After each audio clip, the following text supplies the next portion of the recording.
Hey, this is Ariel. I realize this is not a very festive background just because we have very limited decorations up. But I have been saying for quite some time that I was going to film this video, so I figured I might as well go ahead and do it before time runs out. As you can see by the title, this is Christmas memories of mine, and a lot of you seem very interested in this idea. And I figured since this video will be going up on Christmas Eve that it would only be appropriate to talk about it. I'm not going to share too many stories because while I have a lot of Christmas memories, not all of them really feel like something that need to be shared. So I'm just going to jump into it. There's only a couple that I really feel like talking about. The first one happened when I was like, the first one I want to talk about happened when I was like 7 or 8, something like that. I don't remember exactly. Anyway, like most kids, I got a bike for Christmas that year and went outside with my dad into the driveway to ride it. And I was one of those kids that would not only put out cookies and milk for Santa Claus, but I decided when I was like 5 or 6 that you needed to put something out for the reindeer too. So I'd put out carrots, I think I put out grapes a couple times, and an apple. And the apple was specifically for Rudolph. I don't know why. It was probably because red and his nose is red. I don't know. That was probably my logic behind it. Anyways, we went outside with the bike, and in the driveway was an apple core, and in my little head I remember freaking out, going, oh my god, they were actually here. Oh my god, he dropped it. Yay! And he ate it. And I was so excited, and my dad, I can remember looking at him going, why aren't you excited? And he's like, yeah, that's great, honey. And looking back at it, I'm like, clearly that was a raccoon or something. Dad had eaten it, or he had just tossed it out there and raccoons ate it. And then somehow it ended up in the driveway, probably because of one of the creatures. But in my little head, it was Rudolph, and it was very, very magical, and that was exciting. And, the next couple ones I want to talk about are more recent. And the next thing actually was only a couple years ago. And this one, two things happened on Christmas Day 2011. The first being, my grandma called my great-grandmother, well, my great-grandparents, and sang this one specific song to my grandma. My great-grandma had Alzheimer's. She just passed away this September, but she had Alzheimer's and was in the very late stages of it. She didn't respond to anything. She didn't remember anybody. I'm sorry, this upsets me a little bit. She didn't really remember anything, and she hadn't responded to anything. But this song was her favorite song of all time. And my grandma would call and sing it to her on her birthday, on Mother's Day, and on Christmas.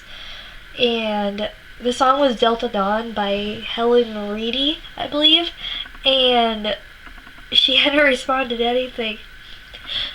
And on Christmas Day, she responded to it for the first time in years. That was the first thing she had responded to in years.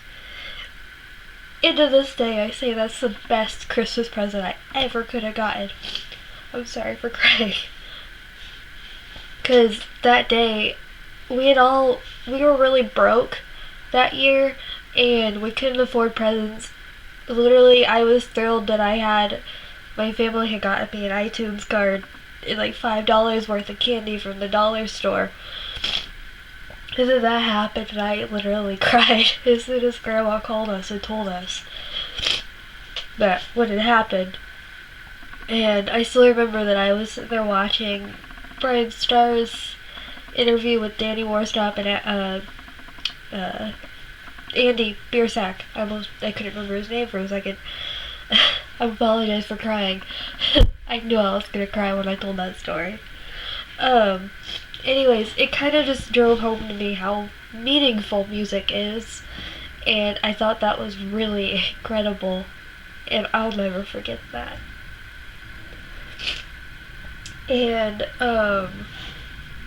later that day, actually, at least I'm pretty sure it was that day and not last year, I went to a friend of mine's house, and I don't know why I felt like dressing anti-Christmas. Yeah, it was that year. I felt like dressing in trips in all black, mostly because it was cold and I was able to wear my trips. I live in Florida, so it's not really cold most of the time, but I was in my Trips and my black Mayday Parade t-shirt, and I went over to my friend's house just because we both weren't doing anything, so we figured why not? We could spend Christmas afternoon together, and or evening or something like that. And we both ended up matching. We both were in all black, and we were like, we're both in such good moods, but we're dressed like fuck Christmas. And it's just, that was funny to me. I don't know why. It just was. I don't know. That was probably one of my best Christmases, despite the fact that there wasn't many presents, like physical presents. Like I said, that thing with Grandma was the best thing I could have ever received. And I don't know what else to say. I'm really sorry that I started crying. I was debating on even making this video because I knew I was going to do that. I hope you guys enjoyed it, and thank you for watching. I hope you all have a Merry Christmas, or if you don't celebrate Christmas, I hope you have a happy holiday, whatever you celebrate. I hope you guys are all having a great time, and if you're not, please know that it gets better. I love you all very much. Thank you for watching. Once again, Merry Christmas. And the day after Christmas, there is going to be another Christmas Eve video that is going to be me talking about my favorite Christmas songs, which I may or may not film directly after this, considering you can tell I've been crying. Thank you for watching again and supporting me, and just thank you. I'm gonna go now. Talk to you guys later. Goodbye.